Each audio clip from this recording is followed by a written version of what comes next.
நம்மள நிறைய பேர் வந்து மியூச்சுவல் ஃபண்ட்ஸ்லலாம் இன்வெஸ்ட் பண்ணிகிட்டு இருப்போம்.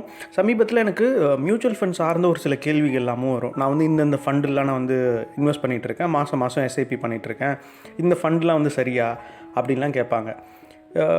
ஒரு சிலர்லாம் வந்து அவங்களுடைய சேலரி ஏற ஏற ஒரு புது என்எஃப்ஓ வருது அப்படின்னா அந்த புது என்எஃப்ஓவில் அது எந்த அளவுக்கு இம்பேக்ட் க்ரியேட் பண்ணணும்னு தெரியாமல் அவங்க பாட்டு வந்து வாங்கிப்பாங்க. ஸோ இப்படிலாம் நிறைய பேர் பண்ணிகிட்ருக்காங்க. இந்த வீடியோவில் என்ன பார்க்க போகிறோம் அப்படின்னா, இப்போ மியூச்சுவல் ஃபண்ட்ஸில் நம்ம வந்து what is a problem with mutual funds. நம்ம வந்து இப்போ ஒரு ஃபண்டை செலக்ட் பண்ணணும், சூஸ் பண்ணணும் அப்படின்னா அதுக்கு பின்னாடி எவ்வளோ டேட்டா பாயிண்ட் இருக்குது அப்படின்றது தான். ஒரு ரீட்டைல் இன்வெஸ்டரால் நம்மளால் வந்து ஒரு மியூச்சுவல் ஃபண்டை கூட வந்து அவ்வளோ ஈஸியாக நம்மளால் செலக்ட் பண்ணிட முடியாதுன்றது தான் ரியாலிட்டியாக இருக்குது. இந்தியாவில் மட்டும் எவ்வளோ மியூச்சுவல் ஃபண்ட் ஸ்கீம்ஸ் இருக்குதுன்னு உங்களால் வந்து ஏதாவது வைல்டான ஒரு கெஸ் எடுக்க முடியுமா? நான் வெயிட் பண்ணுறேன்னு தெரிஞ்சால் கமெண்ட் பண்ணுங்கள். 1700க்கும் மேற்பட்ட மியூச்சுவல் ஃபண்ட் ஸ்கீம்ஸ் இருக்குது. இப்போ ஒரு ரீட்டைல் இன்வெஸ்டராக ஒரு நபர் வந்து நான் மியூச்சுவல் ஃபண்ட்ஸ் எல்லாருமே சொல்கிறாங்களே, நானும் வந்து இன்வெஸ்ட் பண்ணணும், மியூச்சுவல் ஃபண்ட்ஸில் இவ்வளோ வந்துடும் அவ்வளோ வந்துடும்லாம் சொல்கிறாங்களே, நானும் இன்வெஸ்ட் பண்ணலாமா அப்படின்லாம் நம்ம குவரிஸ் இருக்கும். அப்படி தான் சரி ஓகே ஏதோ ஒன்று பண்ணுவோம் அப்படின்னு வந்து நிறைய பேர் பண்ணுறாங்க. குறிப்பாக எனக்கு வந்து ஒரு சில தீம்ஸ் பேஸ்டு, அதாவது வந்து இந்த லார்ஜ் கேப்ஸோ இல்லை வந்து ஸ்மால் கேப்பில் நான் வந்து இன்வெஸ்ட் பண்ணுறேன், நான் வந்து கொஞ்சம் அக்ரெசிவான ஒரு ஸ்டாண்ட் எடுக்கிறேன் அப்படிலாம் வந்து மோஸ்ட்லி வரும்ல. ஸோ அது மாதிரி ஒரு 4-5 mutual fund styles of investing அது என்ன நடக்கும் அப்படின்றத நம்ம பார்ப்போம். ஓகேயா? முதல்ல நிறைய பேர் வந்து யோசிக்கிறது, ஓகே எனக்கு வந்து பெரிய ரிஸ்க் எடுக்கக்கூடாது அப்படின்னு நினைக்கிறவங்க என்ன பண்ணுவாங்கன்னா, லார்ஜ் கேப்ஸ் தான் அவங்களுடைய மெயின் ப்ரிஃபரன்ஸாக இருக்கும். ஸோ ப்ளூ சிப் ஃபண்ட்ஸ்னு கூட சொல்லுவாங்க. இப்போ இந்த டேட்டாவை நம்ம எடுத்து வச்சு பார்த்தோம் அப்படின்னா, ப்ளூ சிப் ஃபண்ட்ஸில் இந்த நிஃப்டி 100 இண்டெக்ஸ் தான் வந்து இவங்களுடைய இண்டெக்ஸ். ஓகே, இந்த இண்டெக்ஸே வந்து மோஸ்ட் லார்ஜ் கேப் ஃபண்ட்ஸ், இந்த so called blue chip funds வந்து பீட் பண்ணாது. அப்படி இருக்கக்குள்ள நம்ம வந்து ஒரு ரீட்டைல் இன்வெஸ்டராக நம்ம வந்து ட்ராக் ரெக்கார்ட் எடுத்து வச்சு பார்ப்போம். ஓ சூப்பரான ரிட்டர்ன்ஸ் வந்திருக்கே அப்படின்னு சொல்லிட்டு நம்ம பார்ப்போம். ஆனால் ப்ராப்ளம் என்ன அப்படின்னா, 2017க்கு முன்னாடி தான் அவ்வளோ ரிட்டர்ன்ஸ் வந்து கொடுத்தாங்க. அதுக்கப்புறமா டிராஸ்டிக்கலாக ஒரு சில மாற்றங்கள் வந்துருச்சு. என்ன அப்படின்னு பார்த்தோன்னா, செபி வந்து இந்த ரீகேட்டகரைசேஷன் அப்படின்னு கொண்டு வந்தாங்க. நீங்கள் வந்து டாப் 100 ஸ்டாக்ஸ்குள்ளே தான் நீங்கள் வந்து ப்ளே பண்ணணும், அதாவது இந்த in terms of market cap, அதை தாண்டி உங்களுடைய பர்வியூ போகக்கூடாதுன்னு சொன்னாங்க. ஆனால் 2017க்கு முன்னாடி வரைக்கும் நிலைமை என்னவாக இருந்துச்சு அப்படின்னா, லார்ஜ் கேப் ஃபண்டாக இருந்தால் கூட அவங்க வந்து மிட் கேப்ஸ்லேயும் இன்வெஸ்ட் பண்ணியிருப்பாங்க. ஸோ அவங்க வந்து லார்ஜ் அண்ட் மிட் கேப்ஸாக வந்து ரன் ஆகிட்டு இருந்தாங்க. அதுக்கப்புறமா தான் வந்து பியூர் ப்ளே லார்ஜ் கேப்பாக வந்து மாறினாங்க. அப்படி மாறினதுக்கு அப்புறமா பார்த்திங்கன்னா அவங்களுடைய பெர்ஃபார்மன்ஸ் வந்து பெருசாக வந்து அதுக்கு முன்னாடி இருந்த காலகட்டத்துக்கும் இப்போ இருக்கிறதுக்கும் நீங்களே வந்து எடுத்து பார்க்கலாம். அவ்வளோ டிராஸ்டிக்கான ஒரு டிஃப்ரென்ஸ் இருக்கும். லார்ஜ் கேப் ஃபண்ட்ஸில் ஒரு சில டேட்டா படி பார்த்தோம் அப்படின்னா வெறும் 5 லார்ஜ் கேப் மட்டும்தான் வந்து இண்டெக்ஸை வந்து பீட் பண்ணியிருக்காங்க. அந்த 5 ஃபண்டு என்ன ஃபண்டு அப்படின்னு நம்ம தேடி போகிறதுக்கு நம்மள எத்தனை பேருக்கு அதுக்கான டைமோ இவ்வளோ டேட்டா அனாலிசிஸ் நம்மளால் பண்ணுவோமா அப்படின்றதுலாம் இருக்குல்ல. ஸோ இதனால தான் நம்ம வந்து என்ன சொல்கிறோன்னா, இண்டெக்ஸ்லேயே வந்து இன்வெஸ்ட் பண்ணுங்கள், அதாவது வந்து நிஃப்டி 50லேயே இன்வெஸ்ட் பண்ணுங்கள் அப்படின்னு நம்ம சொல்கிறோம். இப்போ அடுத்தது வருவோம் ஸ்மால் கேப். ஒன்று போனாங்கன்னா லார்ஜ் கேப் ப்ளூ சிப்புக்கு போகிறாங்க. இன்னொன்று வந்து இப்போ ஸ்மால் கேப்புக்கு போகக்குள்ள ஸ்மால் கேப்பில் இருக்கிற ட்ரபிள் என்ன அப்படின்னு பார்த்தீங்கன்னா, நிறையா தருணங்களில் ஸ்மால் கேப் அந்த ஃபண்ட்ஸ் வந்து ஓப்பன் எண்டட் ஃபண்ட்ஸ் தான். ஆனால் அவங்க வந்து ஒரு சில காலகட்டத்தில் ஓவர் வேல்யூடாக இருக்குது, அந்த இண்டெக்ஸே பயங்கர அதிகமான உச்சத்தில் இருக்குது அப்படின்னு நினச்சாங்கன்னா அவங்க வந்து பப்ளிக் மணியே வந்து என்டர்டெயின் பண்ண மாட்டாங்க, ஸ்டாப் பண்ணி வச்சுருவாங்க. ஒரு சில எக்ஸாம்பிளுக்கு பார்த்தோம் அப்படின்னா வந்து டிஎஸ்பி மாதிரியான ஃபண்ட்ஸ்லாம் வந்து 2017 பிப்ரவரியில் வந்து அவங்க வந்து பணம் வாங்குறத வந்து நிறுத்திக்கிட்டாங்க. அதுக்கு முன்னாடிலாம் ஒரு சில அந்த இண்டஸ்ட்ரி அந்த ஸ்மால் கேப் கேட்டகரியில் இருக்கக்கூடிய நிறைய ஃபண்ட்ஸ் வந்து செஞ்சது. 2014 பார்த்தீங்க அப்படின்னா வந்து இன்வெஸ்ட்மெண்ட் வந்து இந்த லம்சமாக பண்ணுறவங்க 2 லட்சம் ரூபாய்க்கு மேலே போடக்கூடாதுன்னு ஒரு ரெஸ்ட்ரிக்ஷன் கொண்டு வந்தாங்க. அதுக்கப்புறம் 2016 ஆகஸ்ட்டில் வந்து 1 லட்சம் ரூபாய் அவ்வளோதான் நீங்கள் வந்து இன்வெஸ்ட் பண்ண முடியும் மேக்ஸிமம் அப்படின்லாம் சொன்னாங்க.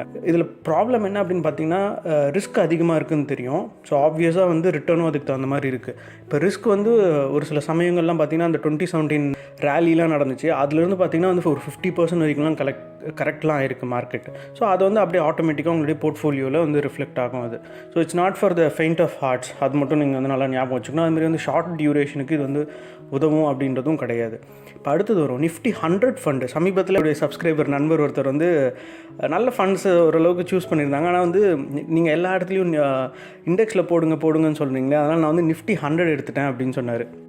இது மேலோட்டமாக நல்ல ஒரு சாய்ஸாக நம்மளுக்கு தெரிஞ்சால் கூட நிஃப்டி 100 வந்து நிஃப்டி 50யே வந்து மோஸ்ட் ஆஃப் த டைம்ஸ் வந்து பீட் பண்ணுறது கிடையாது.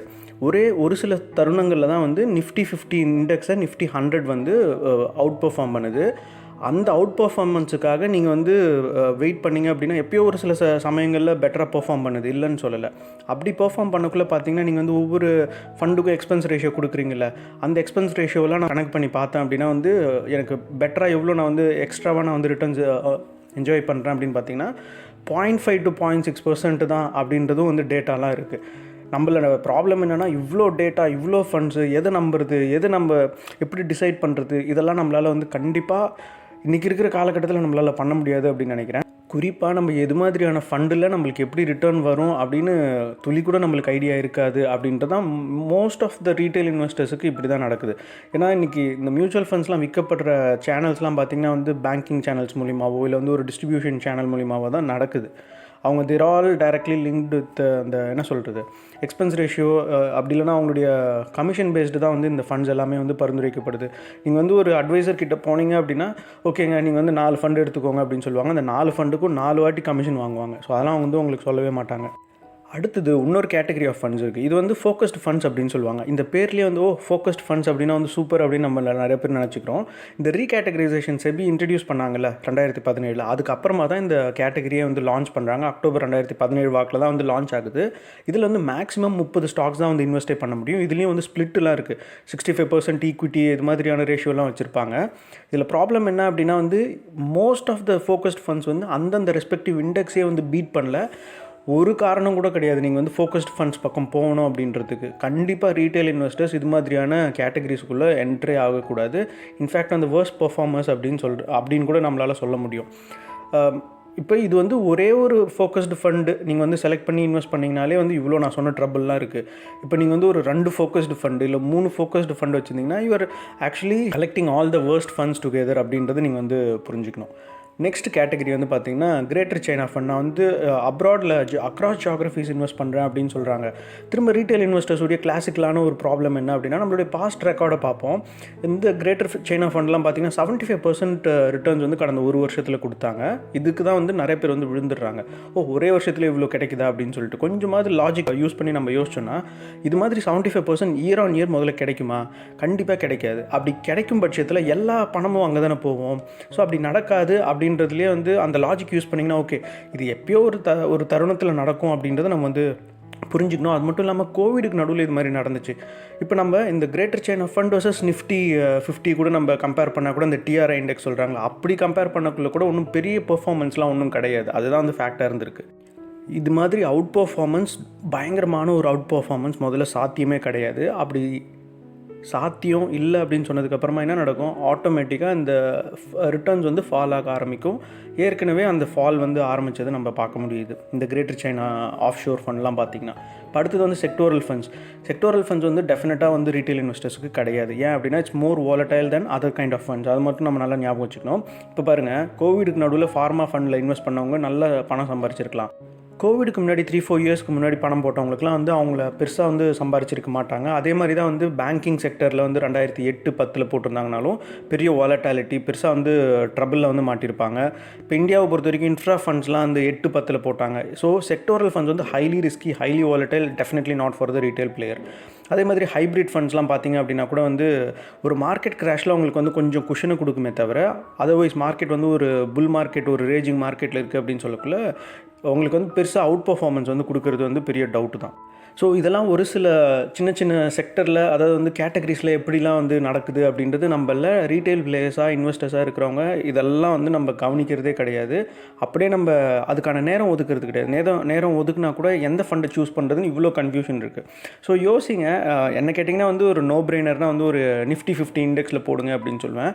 அதை தாண்டி நீங்கள் வந்து ஏதாவது கற்றுக்கணும் அப்படின்னு நினச்சிங்கன்னா டேரெக்டாக ஸ்டாக்ஸுக்கு வந்துடுங்க. நீங்களே வந்து இன்வெஸ்ட் பண்ணுங்கள், கற்றுக்கலாம். சைட் பை சைட் வந்து யூ கேன் ஸ்டார்ட் இன்வெஸ்டிங் அப்படின்றது தான். இந்த வீடியோ உங்களுக்கு கொஞ்சமாவது வந்து மியூச்சுவல் ஃபண்ட்ஸ் எப்படி ஒர்க் ஆகுது அப்படின்றத பற்றி உங்களுக்கு ஒரு வியூ கொடுத்துருக்குன்னு நம்புகிறேன். உங்களுக்கு இன்வெஸ்ட்மெண்ட் ரிலேட்டட் ஏதாவது queries இருந்துச்சுன்னா meetkarthik@protonmail.com கண்டிப்பாக உங்களுடைய queries எழுதி அனுப்புங்க. உங்களுடைய ஃபோன் நம்பர்ஸை கண்டிப்பாக இன்க்ளூட் பண்ணுங்கள். முடிஞ்ச வரைக்கும் குயிக்காக ரிப்ளை அண்ட் கால் பண்ணுறதுக்கு ட்ரை பண்ணுறேன். நான் வேறு ஒரு சுவாரஸ்யமான தகவலோட வேறு ஒரு நாள் உங்களை எல்லாரும் சந்திக்கிறேன். நான் உங்கள் Karthik, smart and foolish channel. நன்றி, வணக்கம்.